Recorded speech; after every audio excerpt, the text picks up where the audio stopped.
Om Swastiastu, terima kasih untuk kesempatan kali ini.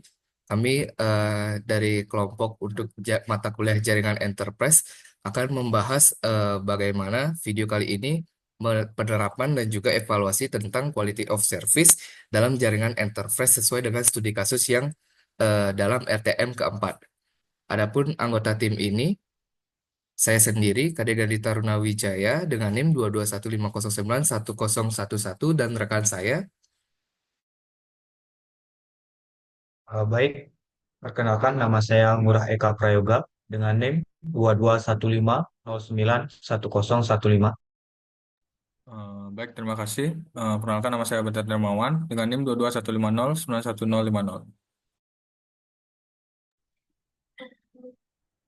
Baik, sesuai dengan studi kasus di mana ada perusahaan non-fiksi yaitu Tech Innovators yang merupakan perusahaan teknologi dengan satu kantor pusat dan juga dua cabangnya, di mana masing-masing itu memiliki departemen yang berbeda seperti HR, IT, Finance, Marketing, VIP, dan Video Conference. Di mana terdapat tantangan utama terkait dengan perusahaan ini, yaitu mengenai performa jaringan yang optimal dengan solusi yang diterapkan sesuai dengan tugas RTM keempat, yaitu implementasi quality of service pada router utama untuk mengelola lalu lintas jaringan berdasarkan prioritas yang telah kami tetapkan.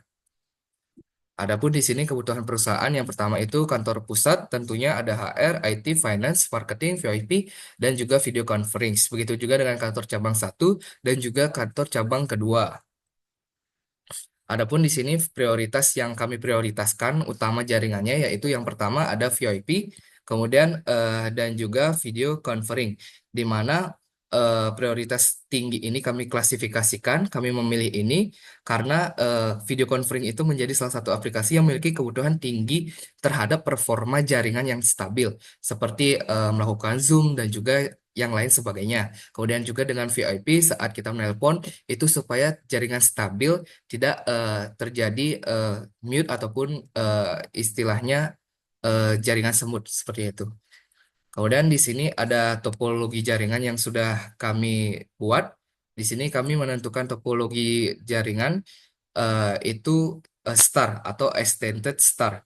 Di sini pusat sebagai node utama, kemudian router di kantor pusat itu berfungsi sebagai pusat koneksi yang terhubung langsung ke NAT untuk akses internet. Kemudian router ini pun juga terhubung ke switch masing-masing departemen, ke HR, IT, finance, kemudian marketing, VIP, dan juga video conference yang kemudian didistribusikan koneksi ke perangkat di dalam departemennya. Adapun cabang sebagai subnet independen, masing-masing itu ada cabang satu dan juga cabang kedua memiliki router utama yang menghubungkan perangkat departemen melalui switch lokal. Kemudian interkoneksi antar kantor, router di kantor pusat itu terhubung langsung nantinya ke router di cabang satu dan juga cabang 2 untuk memastikan komunikasi antar kantor itu dapat berjalan dengan lancar. Nah, di sini perusahaan ini kami mendesain jaringan topologi ini menggunakan simulasi GNS3, di mana struktur jaringan terdiri itu sesuai yang pertama pusat, cabang satu, dan kemudian ada cabang keduanya. Nah, untuk menjamin seluruh perangkat di jaringan internet itu dapat terhubung ke internet digunakan fitur NAT atau Network Address Translation, di mana fitur ini memungkinkan semua perangkat dalam jaringan itu menggunakan satu alamat IP publik untuk akses internetnya. Setiap perangkat itu juga router akan saling terhubung melalui antarmuka Ethernet yang diberi penamaan seperti E0 ataupun E1 dan juga seterusnya. Jaringan ini pun juga dirancang dengan pembagian subnet yang berbeda untuk setiap kantor pusat dan juga kantor cabang satu, kantor cabang 2. Pendekatan ini pun juga akan mempermudah pengelolaan lalu lintas data serta meningkatkan efisiensi keseluruhan jaringan. Adapun di sini konfigurasi DHCP yang akan dijelaskan oleh rekan saya. Baik, terima kasih atas kesempatannya. Untuk selanjutnya saya akan menjelaskan terkait DHCP Client Configuration.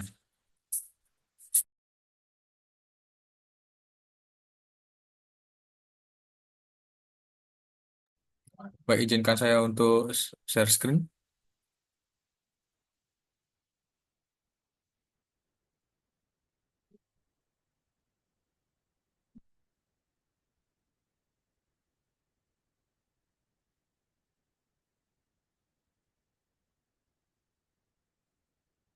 Baik, ini dia merupakan topologi yang sudah dijelaskan oleh Gandhi, di mana kita menggunakan GNS3 dalam pembuatan topologi ini.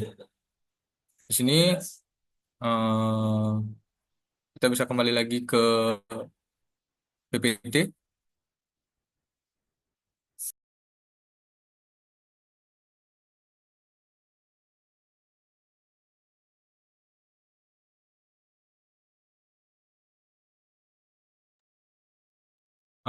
Baik, di sini pada GNS3 kita menyetingnya menyeting konfigurasi pada DHCP client, di mana di sini ada /IP DHCP client print, di mana untuk menampilkan daftar konfigurasi DHCP client yang sudah ada. Lalu sebelumnya kita bisa meremove dulu untuk menghapus konfigurasi DHCP client pada indeks yang ke 0. Lalu kita mengkonfigurasikan berupa /IP DHCP client add interface sama dengan header 1, disable sama dengan no. Nah, ini berarti menambahkan DHCP client pada interface header 1, di mana memastikan interface ini akan mendapatkan IP otomatis dari server DHCP eksternal. Lalu untuk selanjutnya kita tinggal ping google.com aja, mana untuk digunakan untuk memverifikasi koneksi internet ini sudah berhasil atau tidak. Nah, terlihat di sini koneksi internetnya sudah berhasil. Next.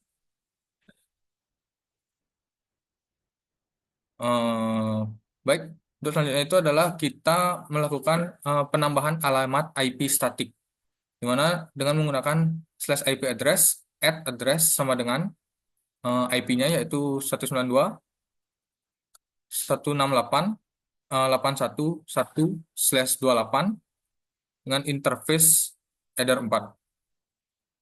Mana kita juga bisa melakukan /IP DHCP server setup, di mana kita nge-setupnya itu dengan header 4. Begitupun seterusnya digunakan pada setiap IP. Next. Uh, Next. Kita pada itu terjadi pada router pusat. Begitu juga pada router cabang 1 dan cabang 2 kita gunakan konfigurasi yang sama. Nah, tadi juga dijelaskan kita menggunakan NAT konfigurasi, di mana dengan konfigurasi yaitu IP firewall NAT add chain sama dengan src NAT out strip interface sama dengan header 1. Action sama dengan masquerade. Di mana untuk penjelasannya itu adalah chain sama dengan src NAT itu aturan yang berlaku untuk traffic yang akan keluar dari router. Lalu untuk out strip interface sama dengan header 1 itu traffic yang keluar melalui interface header 1 akan diterapkan aturan NAT. Lalu untuk action sama dengan masquerade itu mengubah alamat IP sumber menjadi IP dari interface header 1. Baik, izinkan saya sekali lagi untuk share screen untuk melihat IP address pada router.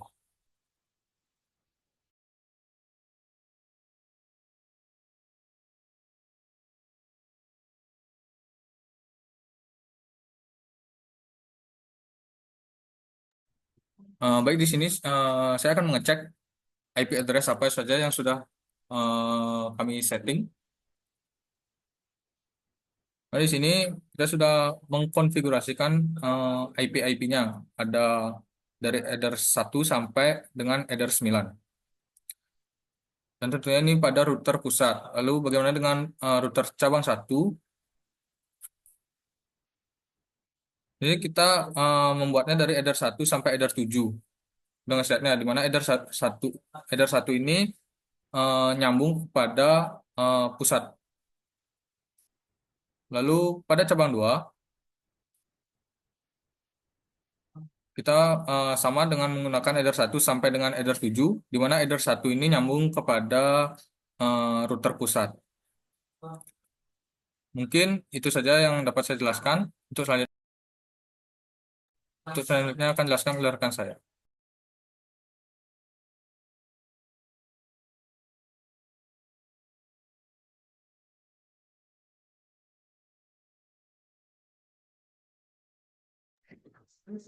Baik, terima kasih atas kesempatannya.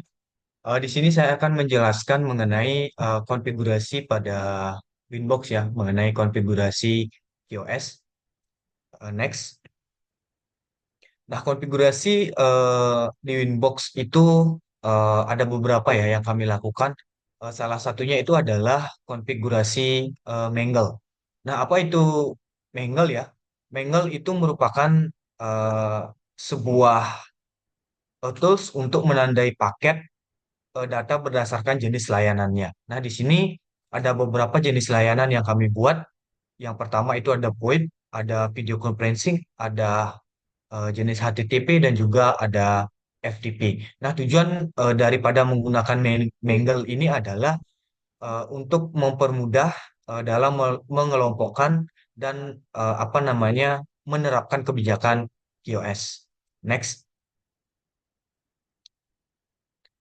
Nah, di apa namanya saat membuat Mangle ini itu ada pengaturan ya. Yang pertama tentunya kita menekan plus dulu.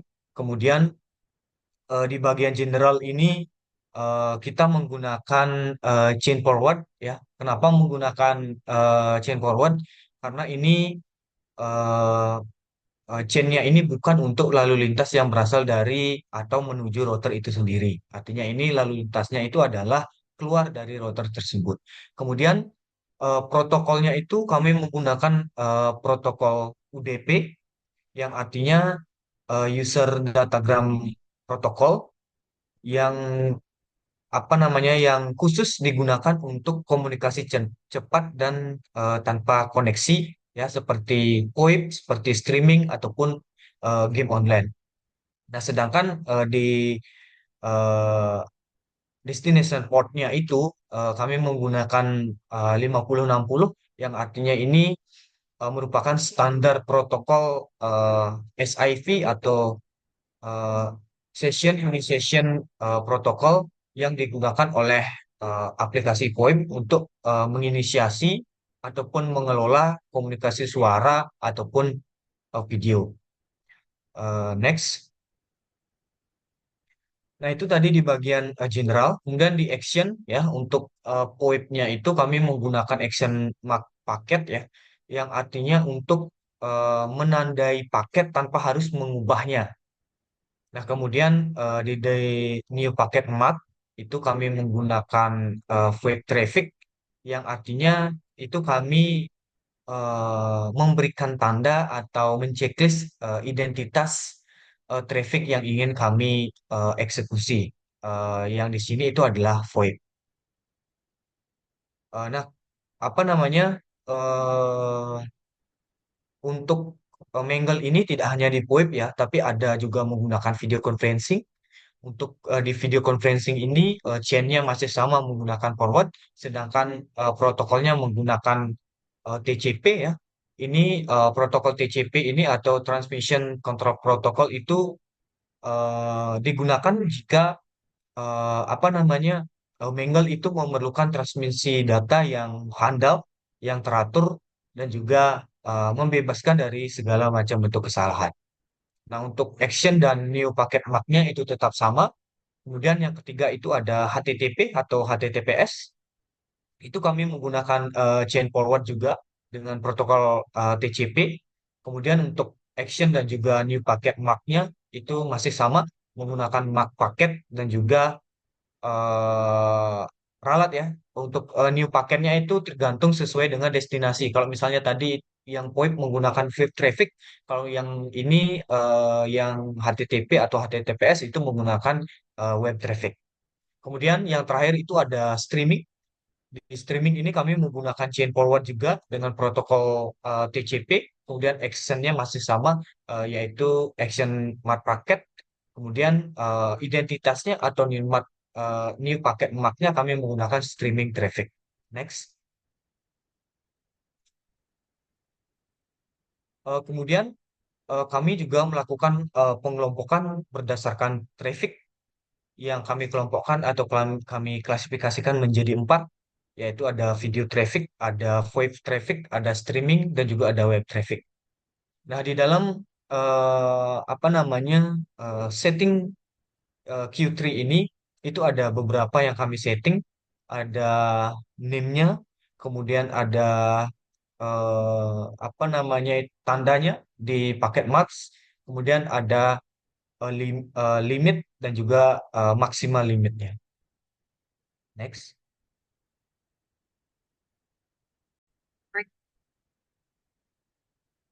Baik, adapun untuk kali ini yaitu untuk pengujian mekanisme QoS atau Quality of Service dengan beberapa traffic yang telah dibuat tadi, di mana kami untuk pengujian jaringan ini kami menggunakan ePerf 3 yang diinstal khususnya di Ubuntu untuk yang pusat, kemudian untuk klien di cabang 1 dan juga cabang 2.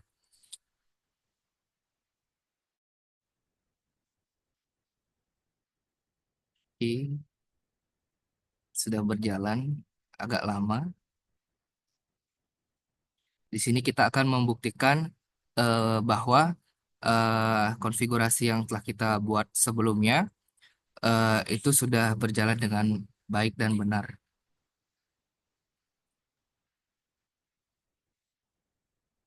Nah, sedikit lambat.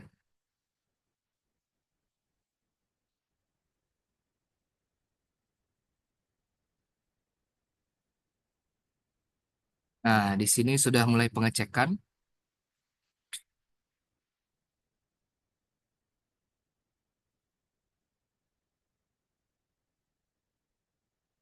dan sudah terlihat bahwa download mendapatkan 1,29 Mbps, di mana kapasitas maksimum yang kita setting yaitu 2 Mbps. Kemudian di sini pun juga terlihat upload yang sedikit eh ya dengan ukuran yaitu 0,67 Mbps untuk uploadnya, di mana kapasitas maksimum yang kami setting tadi yaitu 2 Mbps.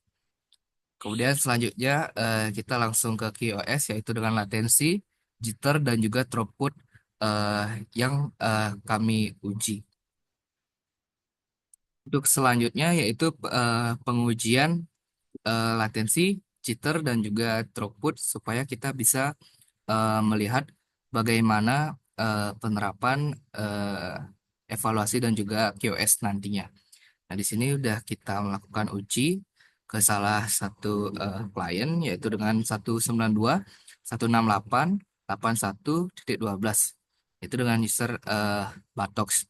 Nah, di sini juga sudah terlihat ya paket loss-nya itu 0%. Jadi sangat baik. Kemudian dari hasil yang sudah kita lakukan dengan melakukan delay, jitter, dan juga paket loss dan juga throughput, itu delay kami mendapatkan 4 bits, kemudian untuk jitter pun juga 3 bits, untuk paket loss sendiri sudah terlihat tadi yaitu 0 atau 0, kemudian untuk throughputnya yaitu 1,30 bit. Adapun kita akan substitusi ke rumus yang sudah diberikan atau diajarkan.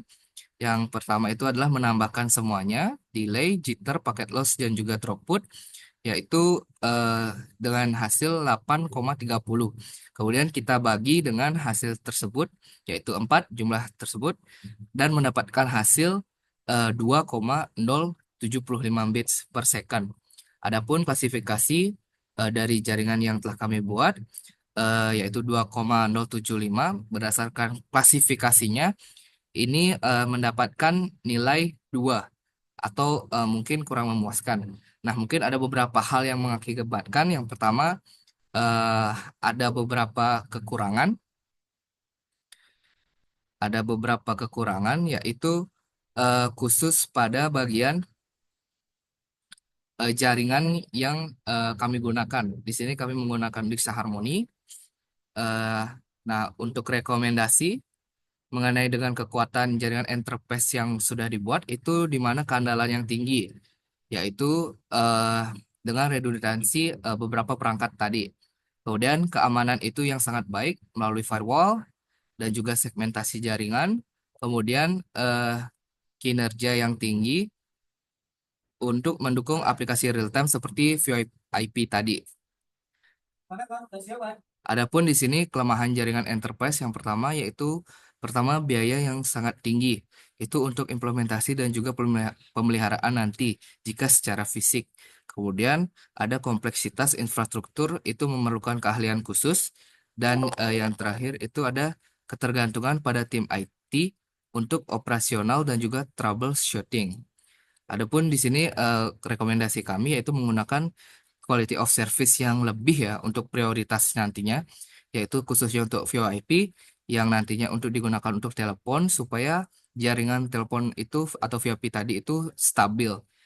Dan juga jika dilihat dari topologi pun mungkin kami agak keliru di mana salah satunya itu seharusnya VoIP itu tidak dibuatkan ruangan.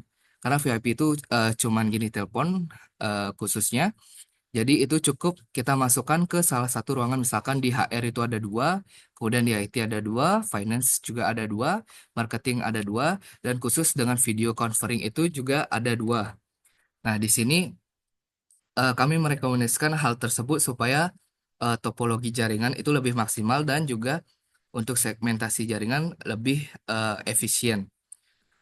Segitu saja untuk video kali ini terkait dengan bagaimana penerapan QoS dan juga konfigurasinya terhadap tiga cabang ya. Sorry, ada satu kantor pusat, cabang satu, dan juga cabang dua. Itu saja presentasi kali ini. Saya tutup dengan para Santi. Om Santi Santi Santi Om.